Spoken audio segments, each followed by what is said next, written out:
ওকে, তো তোকে সবার আগে ক্যাম স্ক্যানার অ্যাপ্লিকেশনটাকে ওপেন করতে লাগবে। ক্যাম স্ক্যানার অ্যাপ্লিকেশনটা ওপেন করার পরে দেখ যে এখানে ক্যামেরার একটা বাটন আছে। ওকে, তো ওই বাটনটার মধ্যে আমি ক্লিক করলাম। দেন আমি কী করবো, এই পিকচারগুলোকে এবার দেখ ক্যামেরা বাটনের ঠিক পাশে দুটো জিনিস আছে, ওটা ইম্পর্টেন্ট অ্যাকচুয়ালি। একটা হচ্ছে সিঙ্গেল ফ্রেম, তুই দেখ সিঙ্গেল ফ্রেম একটার একটা, এবার সিঙ্গেল ফ্রেমে সিলেকশন হয়ে থাকলো মানে একটা সিঙ্গেল পিকচার তুললে ও ওটাকে একটা সিঙ্গেল পিডিএফ ফাইলে কনভার্ট করবে, ঠিক আছে? আই মিন একটা সিঙ্গেল পিকচারের জন্য এটা। আর এটা ব্যাচ মোড করলে কী হবে, যেহেতু অনেকগুলো পিকচার ক্লিক করতে পারবি পরপর, তারপরে ওটাকেও একটা সিঙ্গেল পিডিএফ ফাইলে কনভার্ট করে দেবে, যেটা অ্যাকচুয়ালি আমাদের দরকার। তো কী করবো, সে আমি এটার পিকচারটা তুললাম। ওকে, এটার পিকচারটা ক্লিক করার পরে আমি চলে গেলাম এখানে নেক্সট পেজের, যেভাবে পিকচারগুলো পরপর ক্লিক করতে লাগে। নেক্সট পেজ, এটা, অ্যান্ড দেন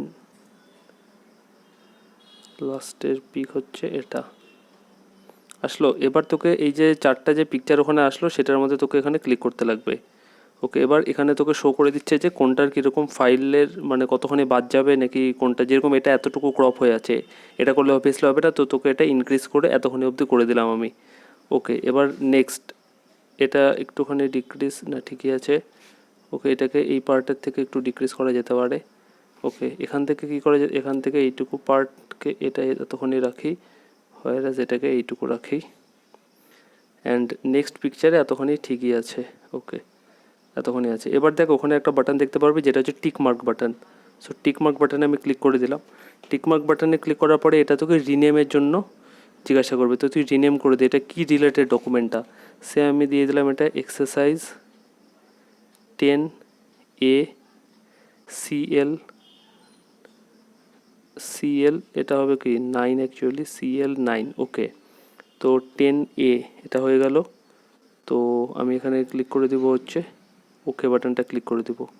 ওকে, যখনই ওকে হয়ে গেল দেখ এখানে প্রসেস হচ্ছে, তো এখনও কাজটা কিন্তু হয়নি অ্যাকচুয়ালি, প্রসেস হতে দে। ওকে, প্রসেস হচ্ছে প্রত্যেকটা পিকচার, দেখ একটা একটা করে পিকচারকেও প্রসেস করে নিল। ওকে, হয়ে গেল। দেন তুই এখান থেকে ব্যাক করে বেরিয়ে যা, ঠিক আছে? তুই ব্যাক করে বেরিয়ে গেলে এবার দেখ এখানে এই জিনিসটা ঘুরছে এইভাবে, দ্যাট ইজ এক্সারসাইজ 10-এ কিন্তু এখনও সিনক্রোনাইজ হচ্ছে এখানে, ঠিক আছে? দেখ 44.56%। তো এটা একটু যদি তুই এইভাবে নিচের দিকে নামাস তাহলে দেখবি এটা তোর সিনক্রোনাইজ হয়ে যেতে দিবি ফার্স্টে। তো হয়ে যাক এটা পুরোটা 56.64%। ওকে, 60%। ওকে, তো এটা সিনক্রোনাইজ হয়ে যাওয়া মানে এই ফাইলটা তোর ওদের নেটেও আপলোড হয়ে গেল, ঠিক আছে? তোর কোনো কারণে যদি মানে ফাইলটা তোর হবে না, হারাবে না তোর। মোবাইল থেকে যদি হারিয়েও যায় তাও ওদের সার্ভারে এটা গিয়ে থাকলো।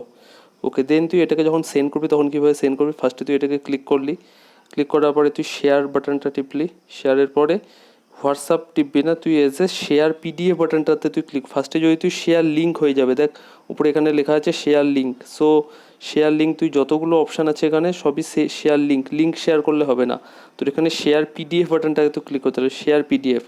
এবার তিনটা অপশান আছে, যেটা হচ্ছে অরিজিনাল সাইজে তোকে ক্লিক করতে লাগবে, ঠিক আছে? তো অরিজিনাল সাইজে তুই ক্লিক করলি, অ্যান্ড দেন এবার তুই যদি হোয়াটসঅ্যাপে ক্লিক করিস তাহলে তোর অপশানগুলো চলে আসবে যে তুই কাকে সেন্ড করতে যাচ্ছিস, ঠিক আছে? এটা হচ্ছে ব্যাপার, সিনক্রোনাইজ কমপ্লিট, ওই জিনিসটাও দেখালো। যাই হোক, তো এটা হচ্ছে অ্যাকচুয়ালি প্রসেস, কীভাবে ইউজ করবি। ওকে।